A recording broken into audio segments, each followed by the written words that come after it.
Salut tout le monde, j'espère que vous allez bien, bienvenue sur cette nouvelle review d'actualité autour de l'IA. Aujourd'hui, je l'espère, dernière vidéo au sujet de la crise autour de Sam Altman. La situation s'est stabilisée et on va analyser ensemble qui sont les grands gagnants et les différents changements. Donc on est ok au niveau de l'introduction, n'hésitez pas à vous abonner si vous souhaitez plus de reviews d'actualité autour de l'IA. Et on est parti pour la review des dernières informations. Sam Altman reprend la place de CEO chez OpenAI. OpenAI a tweeté ce matin, nous avons trouvé un accord de principe pour que Sam Altman revienne chez OpenAI comme CEO et nous nous occupons actuellement des détails. Nouveau conseil d'administration bien plus proche de Sam Altman cette fois, pour le moment uniquement 3 membres, mais selon Bloomberg, l'objectif serait à terme d'avoir 9 membres dans le board. Et Sam Altman n'est pas dans le board pour le moment, mais devrait l'être à l'avenir. Hier, d'après plusieurs sources, le coupable du complot était trouvé, Adam D'Angelo, mais il est annoncé comme dans le board, donc les accusations ne sont sûrement pas 100% avérées. Adam D'Angelo possède Po.com, ce qui a donc dû lui poser problème quand Sam Altman a annoncé les GPT. Les deux causes de l'accélération. Emmett Shear, le CEO par intérim nommé il y a 3 jours, a demandé au board des preuves que Sam Altman était fautif. Le board n'a pas su répondre clairement,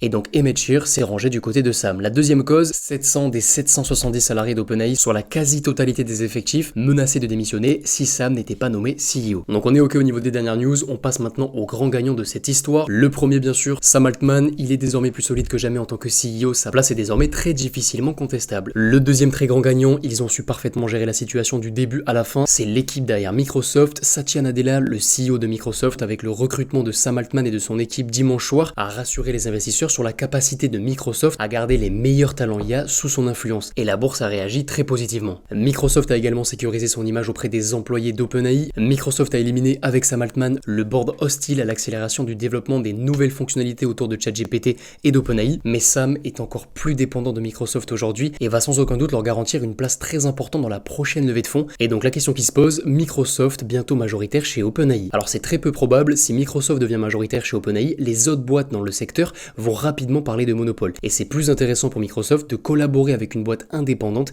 qui va très vite sur plein de sujets et d'utiliser dans un second temps les différentes avancées. Et on termine par une citation du CEO de Microsoft: je suis impatient de bâtir autour de notre partenariat. Ensuite, plusieurs gagnants du côté des concurrents à OpenAI qui ont pu renforcer leur position pendant une semaine en mettant en avant justement leur stabilité. Elon Musk a pas mal commenté cette affaire et a lancé officiellement son IA hier, et Anthropic a annoncé Claude 2.1. Toujours du côté des concurrents, les développeurs d'app ont dû coder ces 3-4 derniers jours dans l'urgence des solutions de repli vers une API autre que celle d'OpenAI, et donc automatiquement ça renforce les concurrents. Et les derniers gagnants que j'ai identifiés, ce sont les employés d'OpenAI. Ils ont maintenant conscience de leur puissance et de nombreuses boîtes US ont envoyé des offres aux employés d'OpenAI. Donc les employés derrière ChatGPT pourront négocier de bien meilleures conditions. Et un dernier point important, ChatGPT annonce le mode conversation audio disponible pour l'ensemble des utilisateurs gratuits en blaguant autour de la situation. Donc on arrive à la fin de cette vidéo, j'espère que ce résumé vous aura plu et vous aura permis de comprendre la situation, et j'espère et je pense que ce sera la dernière vidéo sur cette histoire. J'ai plein d'autres sujets à traiter bien plus intéressants en termes de valeur. Si vous avez la moindre question, n'hésitez pas à venir sur le Discord. Je vous dis à très vite, ciao ciao.